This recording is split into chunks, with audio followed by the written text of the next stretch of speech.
یہ سرکار امام احمد ابن حنبل بارگاہ غوث اعظم میں فرماتے ہیں. اس کے بعد فتاوی رضویہ کے اندر اعلیٰ حضرت نے لکھا ہے کہ سرکار غوث پاک ہمیشہ سے حنبلی تھے, امام اعظم کے امام احمد ابن حنبل کے مذہب پر تھے, اور بعد کو جب خود غوث اعظم منصب اجتہاد کو پہنچ گئے, یعنی آپ خود قرآن و حدیث سے مسئلہ نکالنے لگے, تو آپ جب خود قرآن و حدیث سے مسئلہ نکالنے لگے, اور اگر کوئی خود قرآن و حدیث سے مسئلہ نکالنے لگ جائے تو اس پر تقلید واجب نہیں ہوتی ہے, وہ خود قرآن و حدیث سے مسئلہ نکال کر کے عمل کرے گا. لیکن آپ پھر بھی مذہب حنبلی پر قائم رہے, اس لیے کہ مذہب حنبلی کو آپ نے کمزور ہوتا ہوا دیکھا کہ مذہب حنبلی کمزور ہو رہا ہے, اور اللہ تعالیٰ کا ارادہ یہ ہے کہ یہ چاروں مذہب دنیا میں قائم رہیں. تو تین مذہب تو پوری آن بان شان کے ساتھ قائم تھے, مذہب حنبلی کمزور ہو رہا تھا. غوث اعظم خود قرآن و حدیث سے مسئلہ نکال سکتے ہیں, لیکن جب آپ نے دیکھا کہ مذہب حنبلی کمزور ہو رہا ہے اور اللہ کا ارادہ یہ ہے کہ چاروں مذہب دنیا میں باقی رہیں, اعلیٰ حضرت نے فرمایا خود مجتہد ہونے کے باوجود غوث اعظم نے مذہب حنبلی پر قائم ہو کر کے اور مذہب حنبلی کے مطابق فتویٰ دے کر کے امام احمد ابن حنبل کے مذہب کو آپ نے طاقت عطا فرمائی ہے. یہ امام سرکار بغداد سرکار غوث اعظم رضی اللہ تعالیٰ عنہ کی شان ہے. اسی طریقے سے امام ابو الحسن علی شتنوفی فرماتے ہیں کہ ایک بزرگ انہوں نے رسول پاک کا دیدار کیا اور کہا یا رسول اللہ, میں نے سرکار غوث اعظم کو دیکھا ہے کہ وہ اعلان کرتے ہیں میرا پاؤں ہر ولی کی گردن پر ہے, یا رسول اللہ کیا آپ کی اجازت سے انہوں نے اعلان کیا ہے کہ اپنے سے اعلان کر دیا ہے؟ میرے آقا علیہ السلام نے فرمایا سنو, میرے بیٹے نے اپنے سے اعلان نہیں کیا ہے, اللہ اس کے رسول کے حکم سے اعلان فرمایا ہے. پھر میرے آقا علیہ السلام نے فرمایا سنو, عبد القادر نے جو اعلان کیا ہے سچ کہا, اور کیوں نہ ہو اس زمانے کا عبد القادر ہی قطب ہے اور میں اس کا نگہبان ہوں. فرمایا اس زمانے کا عبد القادر ہی قطب ہے اور میں اس کا نگہبان ہوں. اسی طرح امام ابن حجر مکی شافعی رحمت اللہ تعالیٰ علیہ فرماتے ہیں کہ سرکار غوث پاک رضی اللہ تعالیٰ عنہ کو اللہ تعالیٰ نے جو یہ اعلان کا حکم دیا, اس وجہ سے اعلان کا حکم دیا تاکہ دنیا کو پتا چل جائے کہ اللہ نے اس کو ولیوں پر حکومت عطا فرمائی ہے. اور جب غوث اعظم نے اعلان کیا تو اتنا ہی نہیں, فرمایا دنیا کے تو ولیوں نے گردن جھکائی تھی, فرمایا اولیاء جناتوں نے بھی اپنی گردن کو جھکائی ہے. اسی لیے سرکار غوث پاک رضی اللہ تعالیٰ عنہ فرماتے ہیں الانس لهم شیوخ والجن لهم شیوخ والملائکۃ لهم شیوخ وانا شیخ الکل. فرمایا میں انسانوں کے بھی شیخ ہوتے ہیں, انسانوں کے بھی پیر ہوتے ہیں, جناتوں کے بھی پیر ہوتے ہیں, فرشتوں کے بھی پیر ہوتے ہیں. فرمایا وانا شیخ الکل, اور میں سارے پیروں کا پیر ہوں. اسی لیے غوث پاک کو پیران پیر کہا جاتا ہے, پیران پیر روشن ضمیر کہا جاتا ہے. آپ نے فرمایا میں سارے پیروں کا پیر ہوں, جناتوں کے بھی پیروں کا پیر ہوں, اور میں انسانوں کے بھی پیروں کا پیر ہوں, اور رسولان ملائکہ یعنی جو فرشتوں میں رسول ہیں ان کے علاوہ جتنے فرشتے ہیں اللہ نے ان پر بھی مجھے فضیلت عطا فرمائی ہے. یہ سرکار غوث پاک رضی اللہ تعالیٰ عنہ کا مقام مرتبہ ہے. حضرت شیخ عبدالحق محدث دہلوی فرماتے ہیں کہ سرکار غوث پاک کی کرامات تو اتنی زیادہ ہیں جیسے موتیوں, جیسے لڑی جو ہوتی ہے موتیوں کی, اگر ایک موتی نکال دی جائے تو سب ٹوٹتی گرتی رہتی ہے, یعنی اب فوراً جو ہے سلسلہ شروع ہو جاتا ہے. ایک صرف موتی نکال دی جائے تو ساری موتیاں نکلنے لگ جاتی ہیں. فرمایا غوث اعظم رضی اللہ تعالیٰ عنہ کی کرامتوں پر اگر نگاہ ڈالو, ایک کے بعد دوسرا بیان کا دوسری کرامت کا نمبر رہتا ہے, دوسرا ختم ہو جائے تیسری کرامت کا نمبر رہتا ہے. اولیاء کرام نے لکھا ہے جتنے اولیاء کرام دنیا میں ہوئے اگر سب سے زیادہ کسی کی کرامتیں ہیں تو سرکار غوث اعظم رضی اللہ تعالیٰ عنہ کی کرامت ہے. اس لیے کہ سرکار غوث اعظم ولیوں میں ایسے ہی ہیں جیسے میرے آقا نبیوں میں ہیں. میرے آقا نبیوں کے سردار تو یہ ولیوں کے سردار. نبیوں کے سردار کے معجزات سب سے زیادہ سارے نبیوں کے اندر, جتنے معجزے حضور کے اتنے معجزے کسی اور کے نہیں. تو ولیوں کا سردار بھی ایسا ہے, جتنی کرامتیں اس کی ہیں اتنی کرامتیں کسی اور کی نہیں ہیں. یہ سرکار غوث پاک رضی اللہ تعالیٰ عنہ کی شان ہے. حضرت سرکار غوث پاک رضی اللہ تعالیٰ عنہ کے حوالے سے ایک آخری بات میں پیش کر کے اپنی گفتگو کو ختم کرتا ہوں. سرکار غوث پاک رضی اللہ تعالیٰ عنہ دنیا سے تشریف لے کر کے گئے. آپ کا ایک مرید تھا, عقیدت مند تھا, ابھی آپ سے مرید نہ ہوا. اس کا ارادہ تھا کہ میں غوث اعظم کے ہاتھ پہ ہاتھ دے کر کے مرید ہو جاؤں گا، مگر دنیاوی کاروبار کی وجہ سے بہت پھنس گیا۔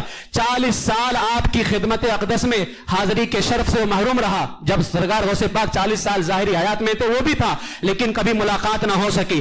آخر کار ایک مرتبہ اس نے بغداد کا سفر شروع کیا۔ جب وہ بغداد پہنچا ہے، معلوم ہوا کہ سرکار غوث پاک رضی اللہ تعالیٰ عنہ وصال فرما چکے ہیں۔ جو آج یہ کہتے ہیں یہ پیجامہ اونچا پہننے والے کہ وہ جب زندہ تھے تب مدد کرتے تھے، آج کچھ نہیں کر سکتے، تو کان کھول کر کے سن لو، آج بھی وہ سب کچھ کر سکتے ہیں، وہ آج بھی سب کچھ کر سکتے ہیں۔ انہوں نے کہا کہ سرکار غوث اعظم وصال فرما چکے تھے، میں اپنی مراد پوری نہ ہونے پر بہت مایوس ہوا اور میں نے اپنے آپ کو ہلاک کرنے کا ارادہ کر لیا کہ اب میں ان کا مرید نہ بن سکا، اب میں اپنے آپ کو ہلاک کر لوں گا۔ جیسے ہی دل میں خیال آیا، سوچا کہ کیوں نہ ہلاک کرنے سے پہلے ان کے مزار پہ چلا جاتا ہوں، کچھ ان کے مزار کا فیض حاصل کر لوں۔ سرکار غوث پاک رضی اللہ تعالیٰ عنہ کے مزار شریف پہ آیا، آداب زیارت بجا لایا، سیدنا غوث اعظم رضی اللہ تعالیٰ عنہ کے مزار پہ آیا، ہلاک کرنا چاہتا تھا۔ غوث اعظم کب اپنے چاہنے والے کو ہلاک ہونے دیتے ہیں، کب برداد ہونے دیتے ہیں؟ وہ آیا مزار مبارک پر، حضرت سیدنا غوث پاک رضی اللہ تعالیٰ عنہ کے جیسے ہی مزار پہ آیا، سرکار غوث پاک رضی اللہ تعالیٰ عنہ نے اپنی قبر انور سے اپنا ہاتھ باہر نکالا اور فرمایا مرید ہو جا، میں تجھے برباد نہیں ہونے دوں گا، میں تجھے ہلاک نہیں ہونے دوں گا۔ تفریح الخاطری کے اندر اس روایت کو پیش کیا گیا ہے کہ وہ بندہ فوراً اسی وقت سلسلہ عالیہ قادریہ کے اندر داخل ہو جاتا ہے۔ وہ یہ سرکار غوث پاک رضی اللہ تعالیٰ عنہ کی شان ہے۔ اسی لیے میرے اعلیٰ حضرت نے جو ان کی شان بیان فرمائی ہے، میں اعلیٰ حضرت علیہ الرحمہ کے اشعار پر اپنی گفتگو کو ختم کرتا ہوں۔ سرکار اعلیٰ حضرت علیہ الرحمہ نے سرکار غوث پاک رضی اللہ تعالیٰ عنہ کی شان میں بہت سارے کلام لکھے، لیکن جب آپ نے شروع میں ایک کلام لکھا تو کیا خوب فرمایا، واہ کیا مرتبہ غوث ہے بالا تیرا، اونچے اونچوں کے سروں سے قدم آلا تیرا، سر بھلا کیا کوئی جانے کی ہے کیسا تیرا، اولیاء ملتے ہیں آنکھیں وہ ہے تلوا تیرا، کیا دبے جس پہ حمایت کا ہو پنجا، شیر کو خطرے میں لاتا نہیں کتا تیرا، قسمیں دے دے کے کھلاتا ہے پلاتا ہے تجھے، پیارا اللہ تیرا چاہنے والا تیرا، اس نشانی کے تجھ سے در، در سے سگ اور سگ سے ہے مجھ کو نسبت، میری گردن میں بھی ہے دور کا ڈورا تیرا، اس نشانی کے جو سگ ہیں نہیں مارے جاتے، حشر تک میرے گلے میں رہے پٹا تیرا، ہے رضا یوں نہ بلک تو نہیں جید تو نہ ہو، سید جید ہر دہر ہے مولا تیرا۔ جب یہ کلام لکھا دل ابھی نہیں بھرا، آخر میں فرماتے ہیں فخر آقا میں رضا، اور بھی ایک نظم رفیع چل لکھا لائیں ثنا خانوں میں چہرہ تیرا،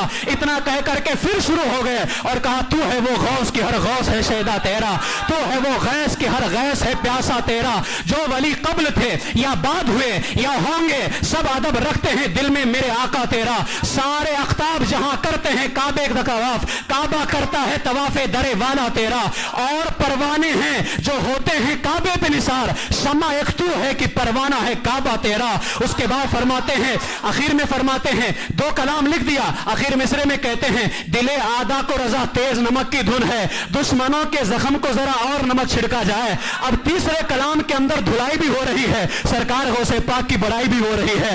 فرمایا دل آدھا کو رضا تیز نمک کی دھن ہے، ایک ذرا اور چھڑکتا رہے خامہ تیرا۔ پھر شروع ہو گئے علامہ قہر ہے اے غوث وہ تیکھا تیرا، مر کے بھی چین سے سوتا نہیں مارا تیرا، اس پہ یہ قہر ہے کہ اب چند مخالف تیرے چاہتے ہیں کہ گھٹا دے کہیں پایا تیرا، عقل ہوتی تو خدا سے نہ لڑائی لیتے، یہ گھٹائیں اسے منظور بڑھانا تیرا، ورفعنا لک ذکرک کا ہے سایہ تجھ پر، بول بالا ہے تیرا، ذکر ہے اونچا تیرا، نہ مٹا ہے نہ مٹے گا، مٹ گئے مٹتے ہیں مٹ جائیں گے آدھا تیرے، نہ مٹا ہے نہ مٹے گا کبھی چرچا تیرا، تو گھٹائے سے کسی کے نہ گھٹا ہے نہ گھٹے، جب بڑھائے تجھے اللہ تعالیٰ تیرا، حکم نافذ ہے تیرا، خامہ تیرا، سیف تیری، اگر کسی کا حکم چلتا ہے تو تیرا حکم چلتا ہے، کسی کا قلم چلتا ہے تیرا قلم چلتا ہے، کسی کی تلوار چلتی ہے تو صرف تیری تلوار چلتی ہے۔ فرمایا حکم نافذ ہے تیرا، خامہ تیرا، سیف تیری، دم میں جو چاہے کرے دور ہے شاہ تیرا، اور فرمایا کنجیاں دل کی خدا نے تجھے ایسی دی کہ یہ سینہ ہو محبت کا خزینہ تیرا، اور دل پہ کندہ ہو تیرا نام کی وہ دزد رجیم، سرکار غوث پاک کا نام دل پہ لکھا ہو اور شیطان آ جائے، اور شیطان سے مراد وہابی ہے کہ یہاں وہابی کیسے آ سکتا ہے، یہاں غوث پاک کا نام لکھا ہوا ہے۔ فرمایا دل پہ کندہ ہو تیرا نام کی وہ دزد رجیم، الٹے ہی پاؤں پھرے دیکھ کے تغرا تیرا، دل پہ کندھا ہو تیرا نام کی وہ دزد رجیم، الٹے ہی پاؤں پھرے دیکھ کے تغرا تیرا، نظام گور میں میزاں پہ سرے پل پہ کہیں نہ چھٹے ہاتھ سے دامان معلّہ تیرا، دھوپ محشر کی وہ جاسوس ہے قیامت، مگر مطمئن ہوں کہ میرے سر پہ ہے پلہ تیرا، مطمئن ہوں کہ میرے سر پہ ہے پلہ تیرا۔ سرکار غوث پاک رضی اللہ تعالیٰ عنہ کی بڑی شان ہے، بڑی شان ہے، بڑی شان ہے۔ کون جانے، جانے خدا جانے رسول، ان کا مقام مرتبہ وہی بڑھانے والے ہیں، وہ جانے کہ ان کا مقام مرتبہ کیا ہے۔ یہ تو بس غلامی تھی سرکار غوث پاک رضی اللہ تعالیٰ عنہ کی بارگاہ میں پیش کرنے کے لیے۔ ہمارے اراکین یہاں پر حاضر ہیں۔ میں جو ہے آج عشاء کے بعد بھی محفل ہے، اور الحمدللہ آپ لوگوں کی دعاؤں سے، اور یہ بس پہلی بار مدینہ شریف کی حاضری کا سب صدقہ ہو رہا ہے، یہ سب صدقہ ہو رہا ہے، اس لیے کہ دروازہ وہیں سے کھلتا ہے۔ قیامت کے دن بھی سب شفاعت کریں گے، سارے اولیاء بھی، نبی بھی، سب شفاعت کریں گے، لیکن شفاعت کا دروازہ حضور ہی کھولیں گے۔ جب تک وہ نہیں کریں گے کوئی نہیں کر سکتا ہے۔ تو اب بغداد جانا ہو، کربلا جانا ہو، نجف اشرف جانا ہو، کہیں بھی جانا ہو، دروازہ تو مدینے سے ہی کھلے گا۔ طیبہ میں مر کے ٹھنڈے چلے جاؤ، آنکھیں بند، سیدھی سڑک یہ شہر شفاعت نگر کی ہے۔ اعلیٰ نے فرمایا وہاں جانے پہ تو جنت کا دروازہ کھل جایا کرتا ہے۔ تو الحمدللہ ہمارے اراکین نے پہلی مرتبہ جو کوشش کی تھی، اور ہماری عوام نے اور فقیر کو انہوں نے اپنی طرف سے مدینہ شریف کی حاضری کے لیے جو بھیجا، یہ اتنا کرم ہوا۔ میں اس سفر میں بھی ان کا بہت ممنون و مشکور ہوں۔ میں بس اتنی دعا کر سکتا ہوں کہ اللہ تعالیٰ سب کو ان آقاؤں کے دربار کی حاضری عطا فرمائے، سب کو اللہ تعالیٰ، ہمارے اراکین کو بھی، اور ہمارے جتنے سنی سے العقیدہ مسلمان بھائی ہیں، اللہ سب کو سرکار بغداد کے در پاک کی حاضری عطا فرمائے۔ انشاءاللہ تعالیٰ آج شام یعنی 5 کی فلائٹ ہے میری، رات 2-2:30 بجے کی ہے، تو عشاء کے بعد 10 بجے تک انشاءاللہ تعالیٰ میں مسجد سے نکلوں گا۔ خاص دعا میں یاد رکھیے گا، اور خاص دعا یہ آپ سے کہوں گا، یقیناً میں اس دربار پہ جا رہا ہوں، وہاں دعائیں قبول ہوتی ہیں، بس اتنی آپ دعا کیجئے گا کہ ان پاک آقاؤں کی بارگاہ میں میری باادب حاضری ہو، باادب حاضری ہو، اور آپ کے حق میں جتنی دعائیں کروں اللہ تعالیٰ میری دعا کو قبول فرمائے۔ عشاء کے بعد ہو سکتا ہے مفتی صاحب قبلہ تشریف لائیں، ہو بھی سکتا ہے نہیں بھی ہو سکتا ہے، اس لیے کہ اچانک کچھ میٹنگ کا مسئلہ بھی پیش آ گیا، اس لیے کہ اس 12 سنگھا جانور نے، جس کو ہمارے مولانا سلمان اظہری صاحب نے خوب لتھاڑا تھا، جانتے ہو نا اس سور کو، اس نے ہمارے آقا اسلام کی شان میں ایسے نازیبہ الفاظ استعمال کیے ہیں۔ یہ خنزیر ہیں، خنزیر سے بھی بدتر ہیں، اور یہ سب حرامی ہیں۔ کیا ہیں یہ سب؟ زور سے کہو، زور سے کہو، اور زور سے کہو، یہ سب حرامی ہیں، سب حرامی ہیں یہ۔ اور جتنے حکومتیں، اور میں ان سے بھی کہوں گا، باندرا کے اندر جو نیتا ہیں میں ان سے بھی کہوں گا، تم سے بہتر ہماری عوام ہے۔ کتنا تم نے کہا، اگر تم اپنی کرسی بچاتے ہو لعنت ہو تمہاری کرسی کے اوپر۔ ہماری عوام کو میں نے اعلان کیا، تیار ہو گئی ہو، تم سے بہتر یہ جھونپڑے میں رہنے والے ہیں۔ تم کو اللہ نے پاور دیا تھا، بول سکتے تھے، لیکن اگر کرسی بچانے کے لیے تم نہیں بولتے ہو، تمہارے اوپر بھی لعنت، تمہاری کرسی پر بھی لعنت ہو۔ اس لیے سارے کرسیوں میں سب سے اونچی کرسی اسی پاک در کی ہے، سب سے اونچی کرسی اسی پاک در کی ہے۔ اگر ان کے لیے نہیں بول سکتے ہو تو تم پہ لعنت ہو۔ تم اچھے ہو، بہت بہتر ہو، اور کہوں گا اسی طرح سے رہنا، اسی طرح سے رہنا۔ جس نے گستاخی کی ہے وہ حرامی ہے، حرامی ہے، حرامی ہے وہ۔ بہت نازیبہ الفاظ، میں تو اس لفظ کو استعمال بھی نہیں سنا، میں آج ہی سنا، میں حیران ہو گیا کہ کتنا مردود شخص ہے یہ۔ خیر، ان کتوں کی کوئی حیثیت نہیں ہے، یہ جب چھپ جاتے ہیں کہ ان کی کوئی حیثیت نہیں رہ جاتی، سوچتے ہیں ان کی برائی کر کے کچھ نام حاصل ہو جائے، تو ہو سکتا ہے اس لیے کچھ میٹنگ حضرت کی مسجد میں آ بھی سکتے ہیں، نہیں بھی آ سکتے ہیں۔ اگر آئیں تو بھی اللہ کا شکر ادا کرتے ہیں، نہیں آئیں گے تو اس کمینے کے خلاف لگے ہوئے ہیں تب بھی ہم اللہ کا شکر ادا کرتے ہیں۔ ہمارے علماء اسی طرح سے کام پہ لگے رہیں۔ خیر، لیکن محفل ہوگی، ہمارے عقیل بھائی نعت وغیرہ پڑھیں گے انشاءاللہ تعالیٰ، آپ ضرور تشریف لائیے، اور میں انشاءاللہ تعالیٰ 10 بجے نکلوں گا بھی۔ ہمارے ساتھ معاذگر صاحب بھی ہیں، ہمارے محلے کے ایک مسلم ہے، وہ بھی جا رہے ہیں۔ اللہ تعالیٰ کی بارگاہ میں دعا ہے کہ اللہ تعالیٰ ہم سب کو یہ حاضری کو وہاں قبول فرمائے، اور آپ سب کو اس در پاک کی حاضری عطا فرمائے۔ سب سے پہلے انشاءاللہ تعالیٰ مولا علی کی بارگاہ میں حاضری ہوگی انشاءاللہ تعالیٰ۔ کویت سے ہوتے ہوئے نجف اشرف، آقا و مولا کی بارگاہ میں حاضری، پھر وہاں سے امام آقا اور سردار آقا سیدنا امام حسین رضی اللہ تعالیٰ عنہ کی بارگاہ۔ کیا لطف ہوگا، کیا منظر ہوگا، جن کا ذکر کر کے روتے ہیں ان کی بارگاہ میں حاضر ہونے کا موقع آ گیا۔ یہ خاص اللہ کا فضل ہے، صرف اللہ کا فضل ہے۔ اللہ تعالیٰ ہمارے اراکین کو بھی حاضری عطا فرمائے، اور ہمارے تمام سنی بھائیوں کو اللہ تعالیٰ وہاں کی حاضری عطا فرمائے۔ السلام علیکم ورحمۃ اللہ وبرکاتہ۔